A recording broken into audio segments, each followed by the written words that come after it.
Hey guys, and welcome to day 9 of my countdown to The Walking Dead. So today I am going to be doing the season 4 spotlight. In advance, I'm sorry, my fucking bulb just blew, so if the lighting is a little crappy, I'm sorry. I'm using natural light from my windows. Luckily, it's during the day. But yeah, so the first thing that I want to talk about with season 4 is about how much I love it. It's probably tied with this past season, season 6, of my favorite season of The Walking Dead to date. And I know that a lot of people really don't like season 4. But I am definitely not one of those people. It was kind of the season of any TV show that really got me into loving TV. I don't know, I just think it's very well written, and I'm just going to get into it. Okay, so this was the season where Scott Gimple took over. This is the season where I think there was a very clear message throughout. I think, Scott Gimple wrote Clear in season 3, and I think that really kind of influenced a lot of the episodes that he wrote in season 4, being very much about the human condition and very much about these characters. The characters were good, the characters were rich, but I liked what he did at the end of the season when he separated everybody and kind of put spotlights on each of the characters, and some of the characters that we didn't see a lot of got a lot more screen time and a lot more development, and it just made us, well, it made me, I'll say, fall in love with all of them, which I really like. I think since the back 8 specifically, which I'll get into, of season 4, is, since then, I was going to feel devastated if any of them died, because they were so explored, and I don't know, that's just how I feel about the season. But let's get to the beginning of the season first before we get into the back 8. So I talked about this moment in my top 100, but I kind of wanted to talk about it again, where I felt like the first episode where Rick meets Clara is complete foreshadowing for the rest of the series, or this season. She looks dead. She looks like she's had to do horrible things to survive, and she has, she leads Rick to her husband, who is just a head, to feed him. And you just have this notion of like, God, how did things get so bad? And throughout the season, we are seeing how things get so bad when you're separated from everyone.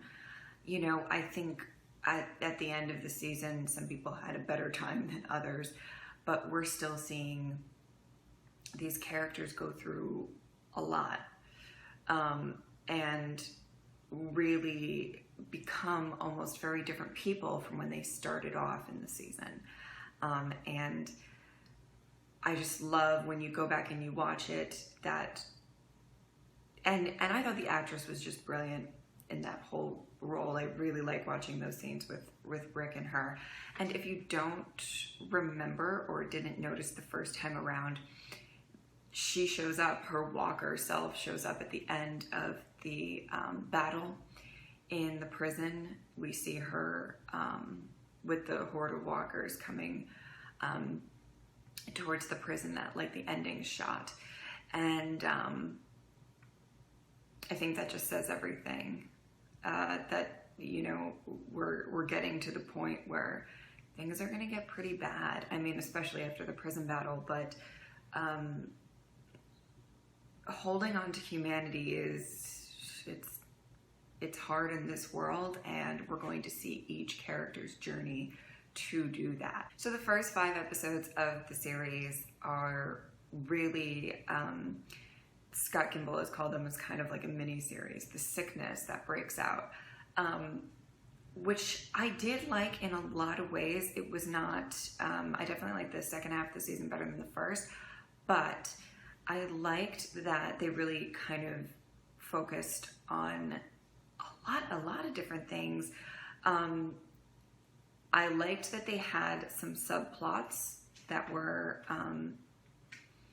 interesting and kind of mysteries, you know, who was feeding the walkers, mice or rats, who killed Karen and David. You know, that whole thing was just a great showcase of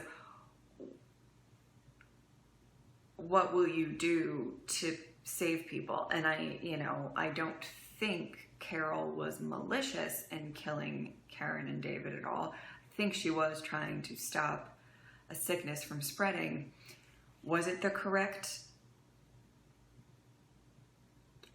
Well, no. I mean, it wasn't. You know, she didn't stop the sickness from spreading.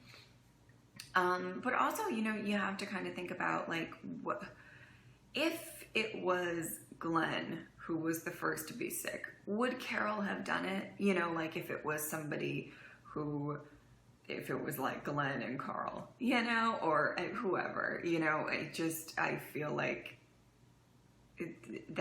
I don't know, maybe that's something to think about when you think about her character. Would she have done it either way or maybe not? Anyway, so I thought that the episodes were pretty good. One of my favorite episodes is episode 5, where everything kind of comes to a head. And Herschel in that sick ward is just everything, where he tries his damnedest to not only save everyone, but keep everyone alive. It's just one of my absolute favorite episodes of the show. And the use of the song Oats in the Water was just brilliant for Herschel's journey through that episode. I just absolutely loved it. And I also liked that this was kind of the first time that Rick and Carl, at the end of this episode, where they kind of joined forces, and Rick actually kind of relied on Carl to help him to clear out these zombies, and they did it together. I liked, you know, Rick has to protect Carl, but it was a good first step, especially knowing where the season was going, you know, with things being really kind of brutal. It was kind of a good first step for him to say, okay, I trust you. We do need to work together, and sometimes I do need help. I think he's absolutely justified in wanting to protect his kids for as long as possible, but it was nice to see that he kind of recognized that Carl is actually useful himself. So the next 2 episodes have to deal with the governor. I know, I'm not gonna lie, I normally skip those episodes when I rewatch them. It's not that I don't like the governor, it's just that I don't know. I feel like once is enough. I feel like well, okay, so I understand why they had to do it. They wanted to show that he has something to fight for now with his new kind of family. And kind of show, you know, I think it was a bit of a tease, episode 6, where it's like, is he going to be good or not good, whatever. And I never for a second believed that he would turn a new leaf. But I believe that they were kind of trying to show his journey into, and he got his family, found something to protect. You know, when we left off, or we started seeing him in episode 6, we saw him literally burning down Woodbury and Lost. And, you know, it was interesting to kind of see what was going to get him out of that. And it was this family depending on him. And then it was that hunger for power. He came across Martinez's group, and, you know, well, the rest of it kind of writes itself. But I think losing the prison for everyone was a huge loss, a huge loss. And I liked that in the second half we dealt with how everybody kind of coped with that, how much it affected certain people more than others. And so now I'm going to get into the back 8 of season 4, which I'm probably going to ramble on for a long time. The first group that I'm going to talk about is actually Glenn's group, Glenn and Tara and Abraham, Eugene, and Rosita. All right, so Abraham, Eugene, and Rosita was a nice kind of introduction into the next kind of more plot that is going to unfold in season 5. However, I also believe that Abraham, Eugene, and Rosita were a little reminder to us, the viewers, that not every single person we're coming across is evil. Because I mean, up until that point where we haven't been coming across very good people, there's the governor, and then it's going to be eventually Terminus, and eventually the hospital, and it's a lot. And those 3, though issues some of them may have, are good-hearted, good people that eventually become part of the family. And I think I love all of those characters a lot. And I think it was a good introduction. I also think it was a great introduction to have them kind of come across Glenn instead of like Rick and all of them in the comics like they do. I think that that was kind of really a good, because I think Glenn is more welcoming, you know, if you welcome Tara. I liked that we saw a bit of who Glenn really is, where he will not lose hope. He is going to find Maggie if he has to scour the fucking world for her. And I think that it was just such a testament to his character to be giving Tara a second chance. You know, that's kind of who he is as a character, is to try to save everyone. And I just, I loved it. And I liked that his faith didn't waver. I liked that he grabbed Herschel's watch before he left the prison. And that these kind of ideals that Herschel has always had is kind of still very instilled in him and Maggie. And they would not give up on each other. And what's kind of interesting is we're seeing a lot of other characters at the same time lose hope after, and it kind of just shows the emotional strength that Glenn and Maggie both have. So Maggie and Sasha and Bob is probably one of my favorite groups that we followed after the prison fall. And I think there was a lot. Alone is one of my favorite episodes.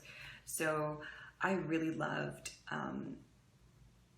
the idea that Bob was happy after the prison fell because he wasn't alone for the first time. You know, he's been with, I think he said like a couple groups that, you know, something similar happened. You know, what always happens happened, and they, you know, he lost people. He lost everyone, and he was alone. And this is the first time that he had 2 people with him. And I liked that he had this positive air about him. It was quite refreshing. But Maggie and Sasha are, in my opinion, one of the most underrated relationships in The Walking Dead. Nobody really talks about them that much as being kind of a very significant relationship, but I think I love their dynamic.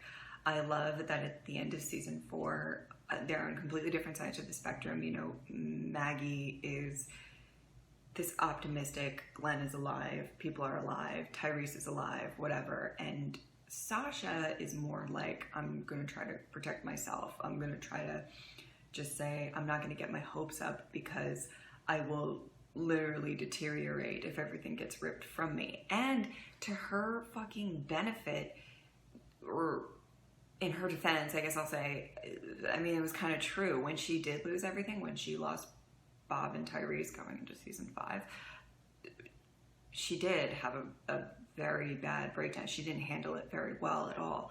Not that anybody would. I'm just saying, like, I think it was really interesting to see the dynamic of these two characters who are looking at the situation in completely different ways.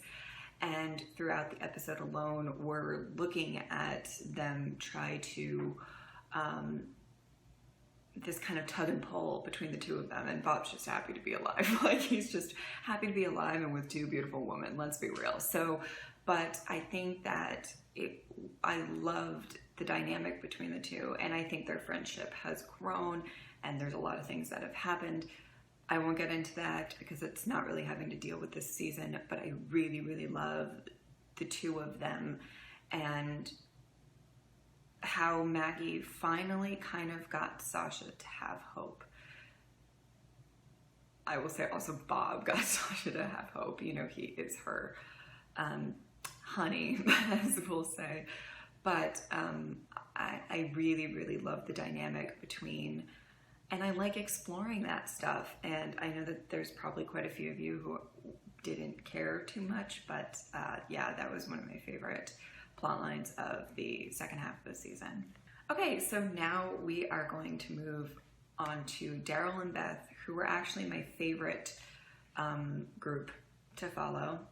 And I know a lot of you hate Beth, and but it's my channel, I don't care. I loved Beth. I thought she was very naive in the first couple of seasons, but I loved her progression. And still is one of my favorite episodes of the entire show. And whatever, I don't give a shit what you have to say about that. So, all right, why, but I'm going to go into why a little bit. I'm not going to ramble on too much. I think that it was really interesting that the show liked to put the seemingly strongest character with the seemingly weakest character. Or, I mean, I say seemingly just because I do believe that Beth is very emotionally strong, even though she's not physically strong, in season 4. Not talking about pre-prison fall Beth. That makes sense. I think it's a testament to how she was raised and who she is, that she literally just saw her father's head get chopped off, and it was like she was kind of picking up Daryl emotionally in those episodes, and I loved that. I loved that they kind of found something in each other that they didn't have. You know, she is learning how to be physically strong. She's learning how to not give up. She is learning a lot of good things from Daryl, but on his end, he's learning that it's okay to get attached to people. It's okay to love people. You know, like Beth says, you know, when it's in the beginning, when you care about people, hurt is kind of part of life. And it's really true to her character. I think she's always cared about people. I think she always wanted to make sure that people were alive, and she always did everything in her power to help. It may not be as much as, you know, when Daryl does everything in his power to help, he's probably a little more helpful. But I loved the dynamic, and I loved the fight between the two of them at the end of Still. That scene gives me chills. I think they both decided to get all their frustrations out, and they were just honest about everything. I don't think if they could have selected somebody in the group to be stranded with after, they wouldn't have picked each other. And I think that's what makes this that fight so real, that they just really let each other have it and be like, they just don't understand each other. And it finally got everything out, and when they burned down the house, they kind of started anew and had a much more significant relationship with each other. I loved it. I loved how much they learned from each other. I loved that we saw Daryl smile for like a whole episode. I'm talking about in Alone, before Beth was kidnapped, because that guy just can't get a break, you know. But I liked that we saw him smile for a couple of scenes. It was nice. But I think that they have a very beautiful relationship, and I loved seeing their dynamic together in the back 8 of season 4. So the next thing that I'm going to talk about is Carol and Tyrese and Lizzie and Micah and Judith. Who can forget Judith? But so I'm going to get into this a little more later. I don't know how I'm going to approach it. So the thing about Carol and Tyrese is it just led to this episode that just blew everybody away and is very difficult to watch. Carol and Tyrese, much like Maggie and Sasha, are on very different ends of the spectrum. You know, she's willing to do whatever it takes to survive. I think she's a true mother in the sense of being a mother, and I know that that sounds weird for somebody who shoots a little girl in the head, but I think she's a mother to the whole group. I think she's a mother to everyone. I think she tries to look out for everyone. I think she will take the burden of being, quote unquote, the bad guy. I don't think she's a bad guy, but I'll say that, you know, to do the horrible things, like kill Karen and David. And I think she's willing to kind of take that burden and, you know, just, okay, now, but now everybody's okay. I think she's willing to sacrifice herself. And she's been sacrificing herself this whole time. Whereas Tyrese is kind of, he's very different. It's really funny because she's kind of this meek housewife who is willing to kill people. And he's this huge, strong guy who could probably kill people with his bare hands if he wanted to, and doesn't ever want to. He doesn't want to hurt anybody. He wants to, and if that's naive, or maybe it isn't, you know, I think, and it all just really comes to the head of the fact that Karen and David died, and Carol was the one who killed them for the better of the group, but it didn't help anything. So it really was a death in vain, in a sense. And when they deal with everything with Lizzie and Micah, which I will get into a little bit later, you know, I think they deal with an impossible situation. And we're seeing these two people kind of come together. And what I loved is that final scene with Carol and Tyrese. And she's admitting to him what she did, Karen and David. And she's giving him a gun. And she says, if you want to shoot me, shoot me. And that scene, I think, just speaks volumes. I think the reason that I love the back 8 of season 4 so much is that it's just so powerful in general, in a lot of ways, and we're getting to the nitty-gritty of the characters. Now, if you're, I understand why, if you don't care about that stuff that much, why season 4 is hard for you to get through. But for me, it's just, I love it. And now I'm just going to talk about Michonne, Rick, and Carl. What I loved about them is they kind of made a little family unit. After episode 9, they all went through a lot. Rick was physically, like, like almost dead.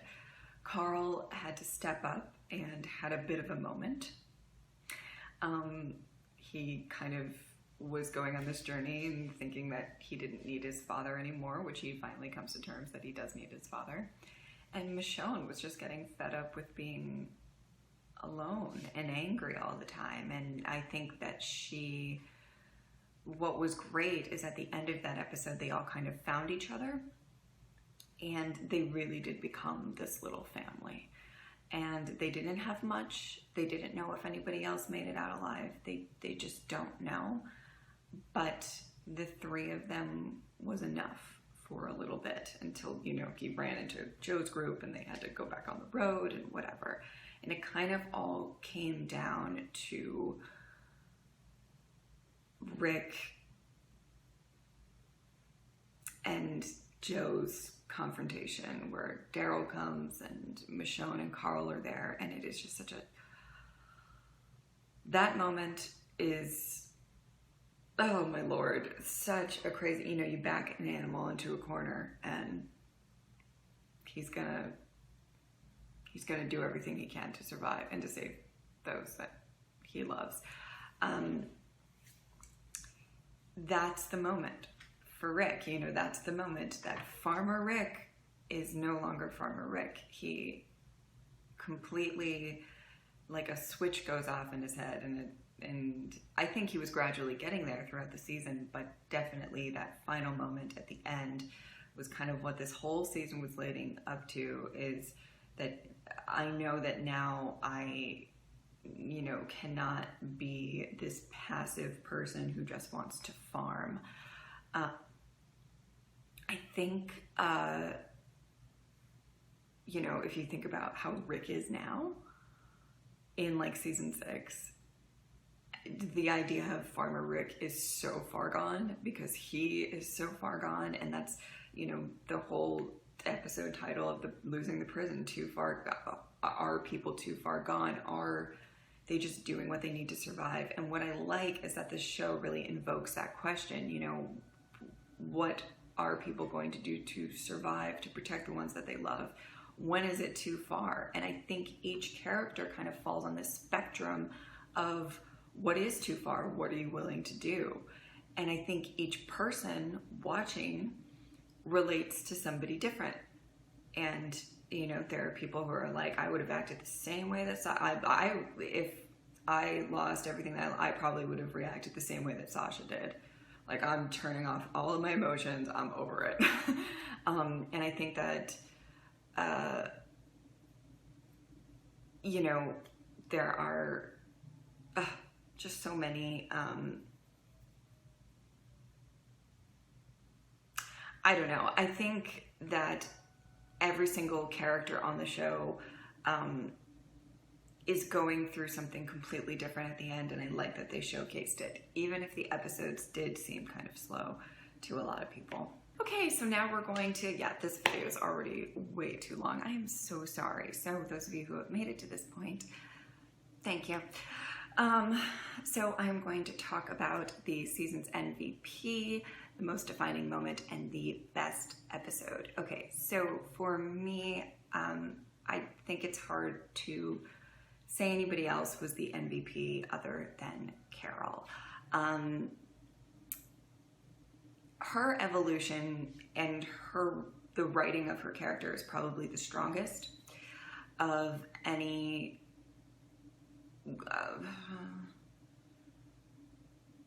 one of the strongest, I'll say, of the show and the evolution of her. She was just a beaten housewife in the beginning, and she just became this woman who's willing to do the tough things. She's not somebody who is, burying her head in the sand and just waiting for things to get better. She is somebody who is actually going to do something about the horrible things that are happening. And I just think in general, she really came out this season and really became honestly a force to be reckoned with within the characters, and she is just, I don't know, I think she absolutely is for sure the season's MVP. I will say I can't pick Rick every season. I don't want to do that. But even then, I think Carol outshines him. I think that she has grown the most, whether or not you believe that it was in a good way or a bad way. That's to be determined, but I think, she's gone through so much, and she's just, by far, she just outshined everybody else in this season. The most defining moment for me, which I'm going to just reiterate the fact that for me, when I'm picking the most defining moment, it is not my favorite moment of the season, but it is the moment that I think had the most impact and changed the most things, and that is Herschel's death and him getting his head chopped off. I think that it was literally chopping off the head of this, not just Hope, because we have other hopeful characters on the show. I believe it is more about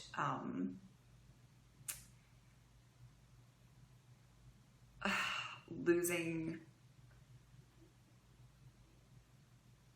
I don't know how to put it. I think it's more about losing someone who was hopeful, but also really strong. He was a great asset. He was literally, I feel like everybody looked up to him. Like, if I ever get to that age, which, let's be real, most of them won't, I want to live my life like Herschel. I want to have as much mental clarity as Herschel. I want to save people. And I think losing him probably affected almost every single person in that prison group deeply. Some maybe more than others, Beth and Maggie, of course, and Glenn and Ian, Rick. But I think every single person, and Michonne being right next to him and seeing that happen, it probably did a lot it kind of was why she decided to, in the beginning of episode 9, kind of revert back to being a little angry and a little, I'm just going to survive and I'm not going to care about anybody because this is what happens. I think that that's the pivotal moment of the season. And the best episode or favorite episode is The Grove, and that's why I didn't want to get into it too much, but I'm going to try to keep this brief because this is so fucking long. I'm sorry, guys. So, I think I was furious that it was not nominated for an Emmy for Best Writing of an Episode. It was just so impactful. It was, in a way, kind of like a bottle episode. It was contained to these few characters. It had this insane tension between Carol and Tyrese that completely, and she was, kind of on the way of admitting to him, but it all just got shattered when Lizzie killed Micah. And it brought this question, which is what The Walking Dead does very well, this question of what do you do when there's no rules? What do you do when there's no institutions to get her help? What do you do? And I believe that Carol made the right choice in her look at the flowers moment. But I understand people who maybe don't. And losing Micah. I loved Micah. I thought she was just amazing and such a cute little ray of hope. And the whole thing was really, really tragic. And I think at the end of the episode, you just feel kind of empty and like your heart is just sinking. And there's just, it was too real. It was too too many feels in one episode. I think the whole thing was written very well, but I'm gonna stop there. You will almost probably definitely see some of the moments from The Grove pop up in my 100 best moments, so I will kind of more elaborate in those because this video is already fucking ridiculously long. So thank you guys so much for watching me ramble about season 4, probably a lot more than you would have cared to listen to it. I am really excited about doing these videos for you guys. I hope you are enjoying them. I'm actually shooting this is being shot before I've even uploaded the first, or day 15, the first day that, so I have no idea how this is getting received, but I hope that you guys like it, those of you who are big Walking Dead fans, and I will see you tomorrow. Bye!